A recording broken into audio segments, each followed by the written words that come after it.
Hello, hello. Okay, so here we are. It is day two. Absolutely loved yesterday, first day of Digital Wellbeing Week. And this session I'm quite excited about, which will surprise nobody. I know that's what I say, because this is a little preview of our Share3 workshop, right? So I have the delightful company of Sheree and Lucy, Sheree being the head of data automation and no, data and automation. My That's bad. the one. And then Lucy being our director of kindness. I mean, she's got a lot of other hats, but well into this new title. How you doing? You good That's this my morning? favourite title. Good. It suits you so well. You feeling good this morning? I'm feeling surprisingly bouncy, Sheree. Yes, I'm very excited. Yesterday it was great, so I'm excited to see what the rest of the week brings.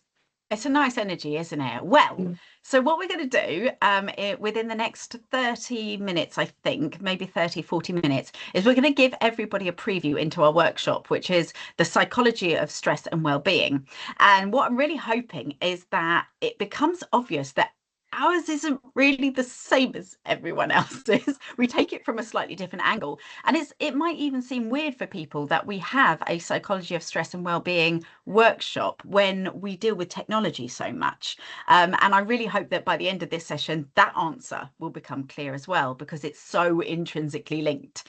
So let's start off by, how much do you both know about positive psychology? It's literally no from me. No, Yeah, it's not a it's lot. a thing, right?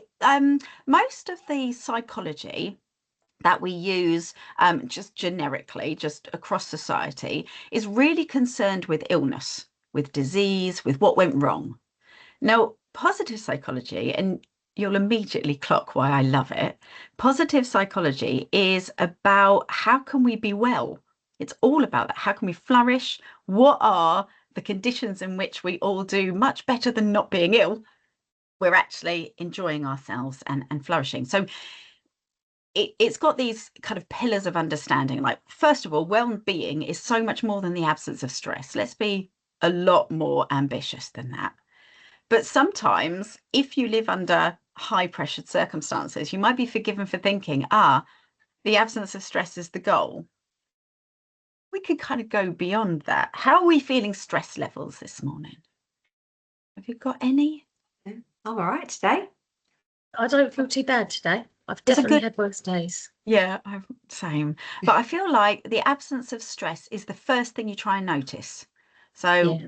for your baseline, where are you at on that line? Have we got an absence of stress, so we're moving towards flourishing, or actually have we got a level of stress that needs to be dealt with before we can start flourishing? So positive psychology is all about what helps people flourish, and they've built this incredible framework, this wonderful framework called PERMA, and Share3's psychology behind our products, behind our services, owes a lot to the PERMA framework. You'll see that there's a lot that comes into it. So I thought I'd give people a sneaky peek into its history and into its structure. And basically, it's 5 evidence-based elements of well-being, and every single one of them in different ways contributes to long-term flourishing. Now, in terms of wanting to name drop, because I love a name drop, it's Martin Seligman's model, who is a positive psychologist, a founder of positive psychology, big cheese in this context. And the 5 that came out, I don't think they're going to be that surprising to anyone. I think you're probably going to go, yeah, no, that sounds about right. First one's positive emotion. Second, we got engagement. Third is relationships. Fourth is meaning. And fifth is accomplishment. Now, you might notice a few influences, a few notes of our P3 framework in there, which we will definitely dig in on Thursday. But dig in with me here. Lucy, I'm going to come to you first. What are your most positive emotions? We're going to name emotions. What are your favourite ones? Oh, joy. Yeah. Love. Yeah. Contentment. Lovely. Love it. Contentment's a good one. I'll not get distracted, but that's a personal favourite. Sheree, what about you? What are your favourite positive emotions? Yeah, joy definitely high up there. That's where all the good memories come from. This isn't necessarily an emotion, but like that togetherness, like that feeling of being together in community. And I suppose that's love, Nice. isn't it? That love you share when you're in community with people. Yeah. And let's be honest, all of us use different words for stuff. Yeah. I know that the generations after us have become so much better at naming emotions. And I think that I'm Gen X, so we had to learn it. And I think we had much more vocabulary than maybe our parents did and our grandparents did. But there's still some work to do on positive emotion and naming them.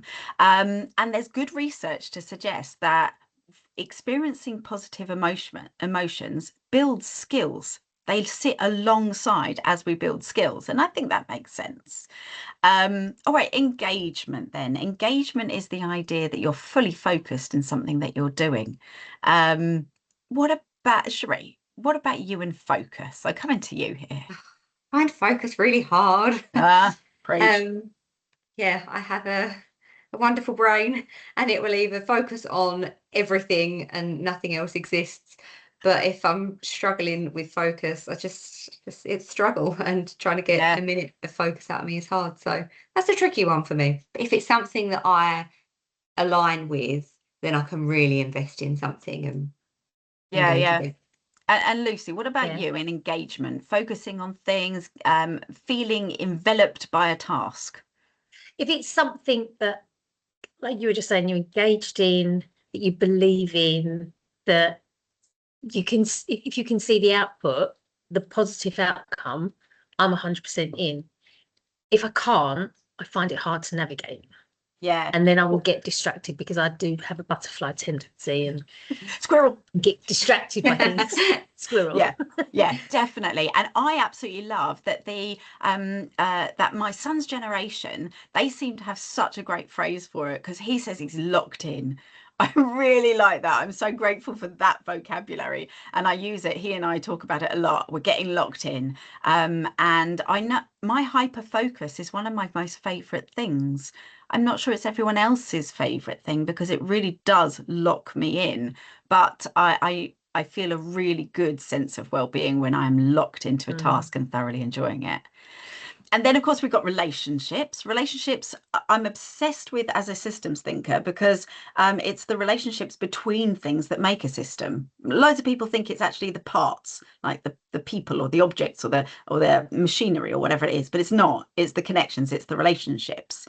So I don't think it's madness to say that the quality of our relationships will absolutely determine our well-being, right? I mean, anything controversial there?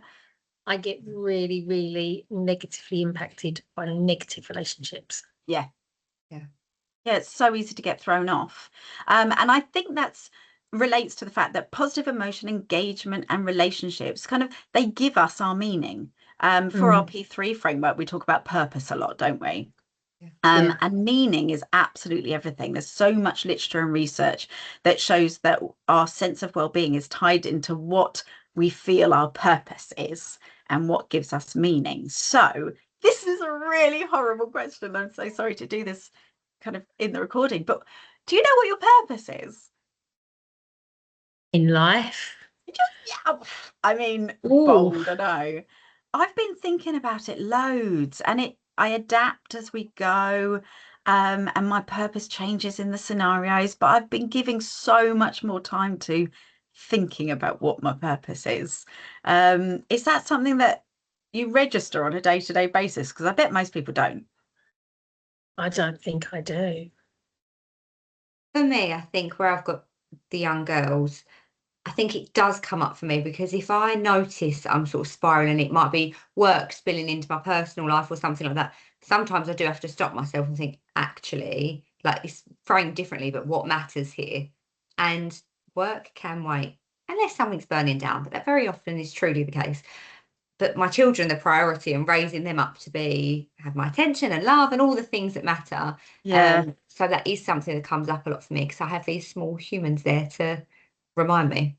Yeah, definitely. And I've really noticed now that my son's 15, I've had to reassess what my purpose is, so that him growing up and becoming independent doesn't impact on my sense of purpose. It's really interesting how we adapt through our lives and all those different life transitions. But I'm personally finding that concentrating on tracking meaning and purpose has done wonders for my well-being.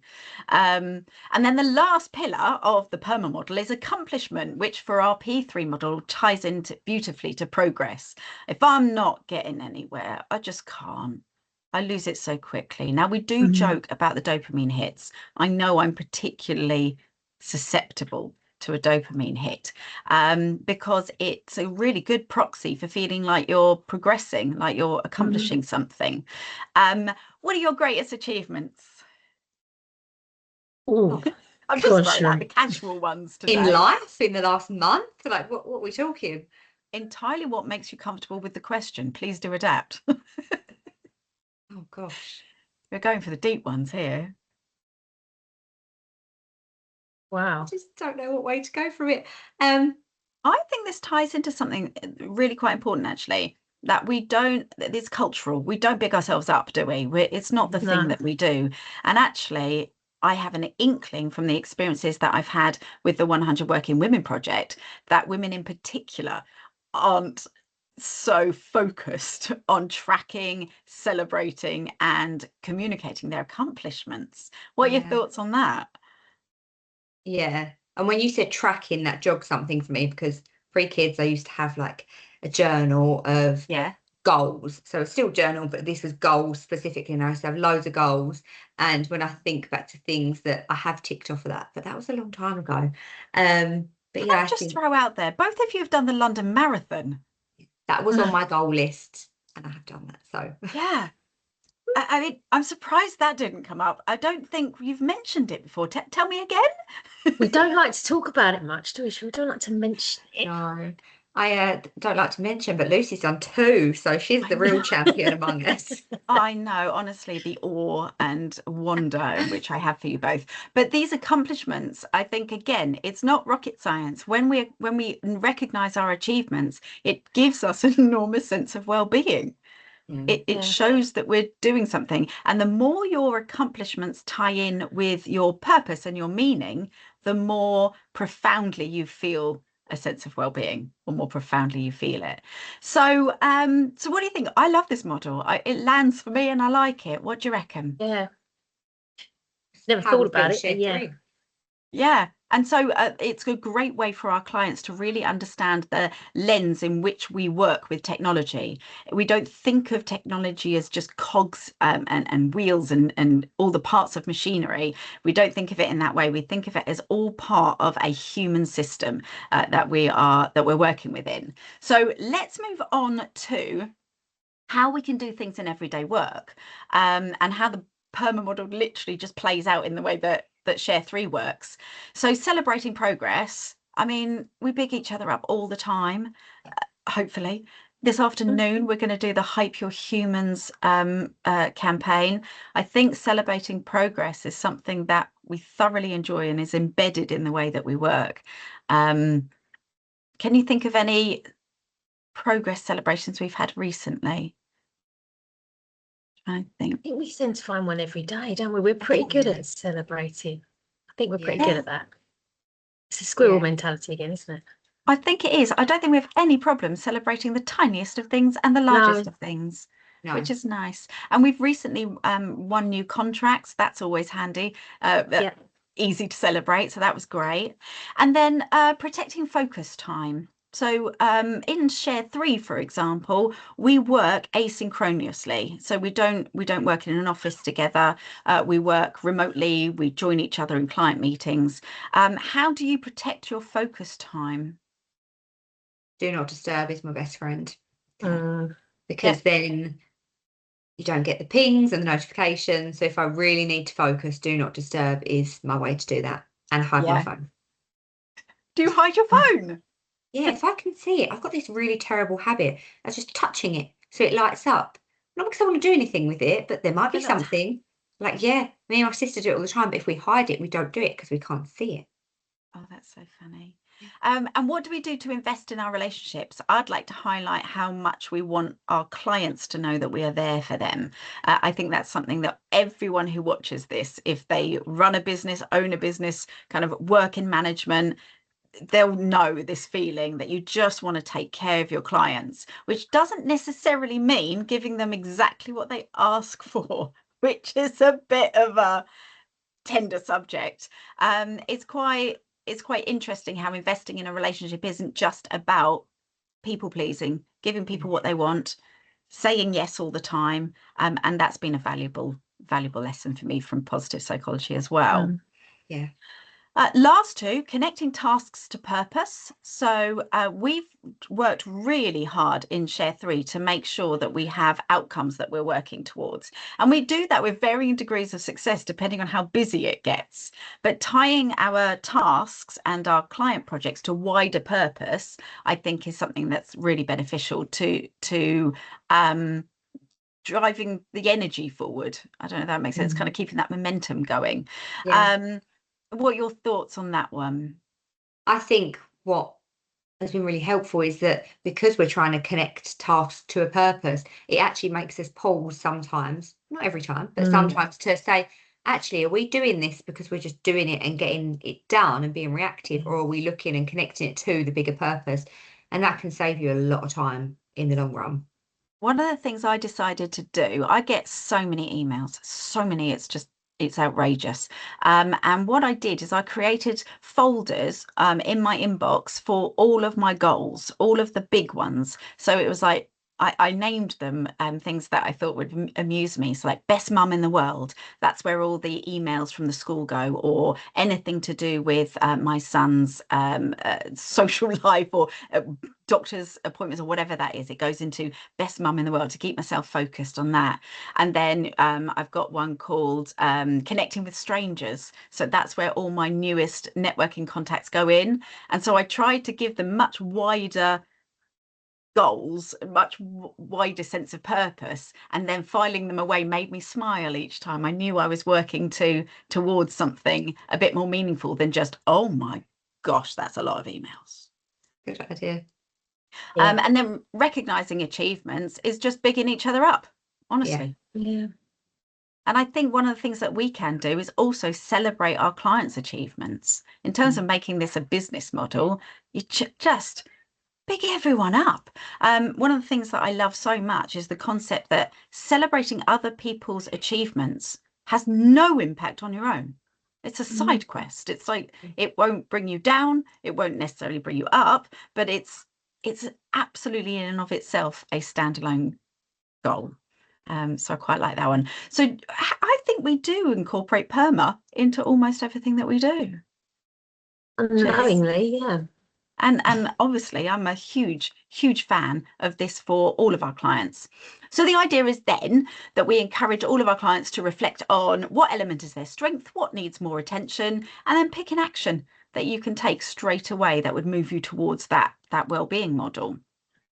Some of the things that get tried, and we have to be careful with these because they can become trite and performative so very easily, but the things that generally get recommended are starting meetings with a success. I got mixed feelings about that one. Schedule one focus block daily. I don't have mixed feelings about that. I'm like, yeah, protect your time. And then thanking one colleague a day. Again, mixed feelings about that one. It's like, thank them if you mean it. Yeah. Don't go around just saying who's my Be genuine. one.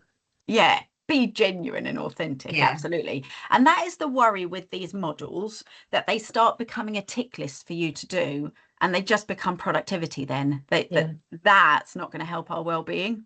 Yeah.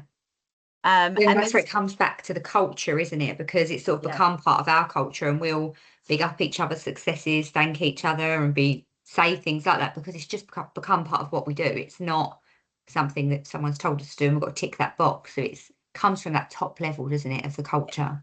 Yeah, I think so. Have you ever had that experience where you've been thanked by someone and you know they don't care? Like, have you had that level of insincerity where you're absolutely gobsmacked that level of insincerity could happen? I've had that in offices where you start meetings with a success because you've been told to.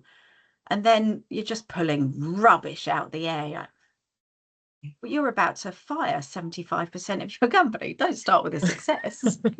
So I mean, discretion is key on this one for sure. And so the main takeaways that I hope people get out of our fuller workshop from the session is that wellbeing is absolutely something you design. It's just something you plan for, and that is really the small changes, and you kind of pick and choose and find what works for you. But it's the smallest little things that can have the biggest difference, and just picking an element that you would strengthen first. So from the PERMA model, I think recently I've been looking at meaning. Meaning has become very, very important to me to keep me on track. What do you reckon are the elements that you would seek to strengthen? So we've got positive emotion. We've got what's the E? Got to go back now. Look. It's a big ask for me to remember what they all are. Exactly. No, I realised that I had to come back to the slide. So positive emotion, engagement, relationships, meaning, or accomplishment. I think meaning for me, to be honest. I think the others I find not easier. Good. And I think relationships for me, I'm so introverted that I struggle to be the one to sort of reach out more than I have to. So that is something I have to be really mindful of, and could work on strengthening for sure. Yeah, I think it doesn't really matter which one you pick. It's just the action of focusing on one of them. But one thing that's clear throughout the whole of the PERMA model is balance. As soon as you focus on one more than the other, it actually does the opposite of what you want it to do. So the classic one is like toxic positivity. God, that took longer than it needed to, which is the concentration on just seeking positive emotion, or if only accomplishment is your goal, then you'll never achieve enough. And it becomes completely the opposite. So with that in mind, then I think it becomes clearer then that positive psychology and things like the PERMA model and also the Share3 P3 model, they give you a really good sense of what we're trying to achieve with well-being. They help you on your way, but that's only if you are in a baseline where stress is absent. Otherwise, we've got to deal with stress. And one of the questions that's so useful to ask is, what have values got to do with stress? But let's dig in underneath this a little bit more. How many values do you think exist? It's a trick question, but just throwing it out there like numbers. How many values? Gosh, I don't know. 50? Good. I've got 59 of them. 59 working values that I have studied and incorporated into the P3 framework. There's loads of them. I've put some on the slide here. We don't have time. I'm looking at the clock going, don't go through all of them. But sometimes it's really valuable just naming values.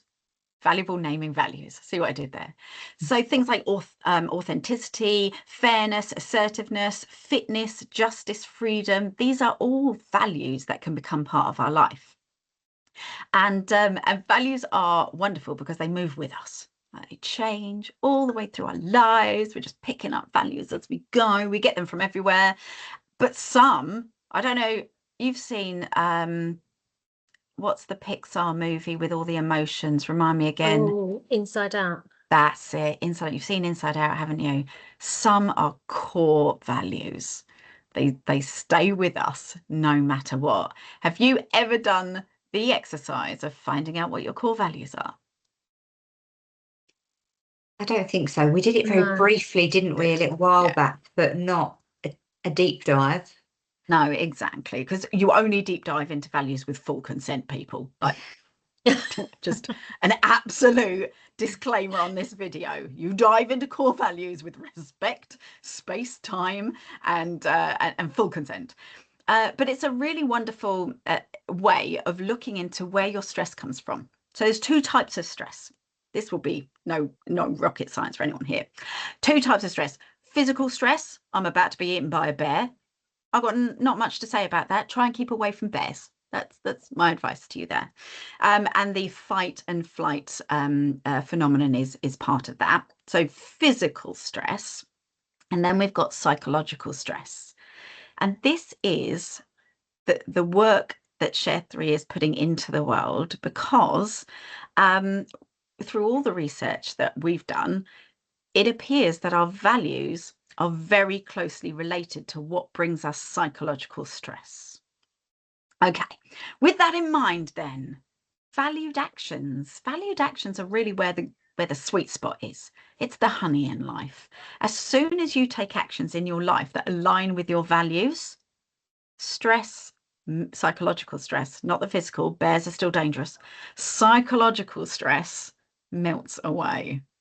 So let's see how that works. You ready for this? Okay. One of the things that we can do to assess our values is to use I statements. So the exercise is dead easy, right? I give you a value, let's say assertiveness, and then you instinctively, without questioning yourself, you just pick one of the I statements. So I should be assertive. I need to be assertive. I work hard to be assertive. I don't have to be assertive. I shouldn't be assertive. I could be assertive, or I want to be assertive. And do you see how each one of those I statements tells you your relationship to that value? Yeah. And you start getting a sense. And I'm liking it already. Oh yeah. Okay, so Lucy, I'm gonna pick on you first. We're gonna go with friendliness. The value that I want you to assess is friendliness. What is your I statement for friendliness? Do you know what? I would say I work hard to, but I don't think I do work hard. That's just probably one of the values that I try to live in. Yeah. Okay. So Yeah. we've not one off. You've got to pick one. So, like assertive, when you were talking earlier, Yeah. I should be assertive, and I am not as assertive as I should be. Okay, love For that. sure. Absolutely love that. Let's absolutely run with that and switch to assertiveness. So you should be assertive. And the I statement, I should, is an external influencer. The I should means that somebody somewhere or something has told you you should. So that's an outside influence, an I should statement. And it shows me that you will feel stressed because the expectation is that you should whenever you don't. Mm. If you ever come into a situation where you feel like somebody would expect you to be assertive because you feel like you should be assertive, it will be very disappointing and stressful psychologically to you if you're not. Even though perhaps it was the right decision for that scenario, even if perhaps it had the best outcome, even if it was a positive experience for you, the stress would be, I should have been assertive there. Mm. Okay. I've seen that play out with you many a time. Exactly. It's an amazingly cool exercise, isn't it? Yeah. And what this does is it shows you your relationship with the value and allows you to understand ahead of time psychological stresses out there ready waiting for you. And these are the scenarios, and you know. So Sheree, pick yourself a value from my screen, anyone you like. I'll just go with the next one. So authenticity. Lovely. How do you feel about that? What's your I statement?